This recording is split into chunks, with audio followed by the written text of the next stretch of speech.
नमस्कार दर्शक बंधु ए 26 मिलवाक जाऊँगी किसान टंका। तो चलतु डिटेल सहित जाना चाषी भाई मानकर किसान टंका केबे मिलवाक जाऊँगी आ क्यों डेट्रे यह मिलवाक जाऊँगी। राज्य सरकार तो कहते 26 मिले बोली किंतु गवर्नमेंट तरफ आर्टिकल आसी से आर्टिकल कौन कौन लिखा अच्छी चलतु पूरा डिटेल्स पढ़िया यही वीडियो माध्यम। तो आउट वीडियो को स्टार्ट करने पूर्व मुझे आपको कही रखी कि जदि आपण मैंने आम चैनल टी नुआ निश्चिंत भाव में यही चैनल टी गोटे लाइक गोटे शेयर गोटे सब्सक्राइब करने को भूलिए ना।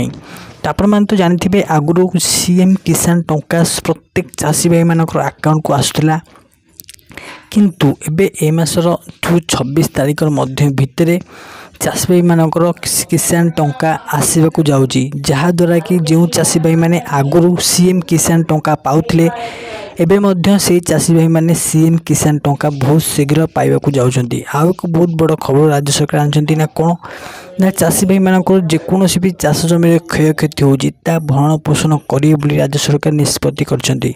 आ चाषी भाई मैंने किपरि हंसंत न होई परिबे किपरि सुविधा से चाष कर परिबे ता नै बहुत बड़ खबर आगो को आसीबो जाउची। तो आज पे वीडियो एटो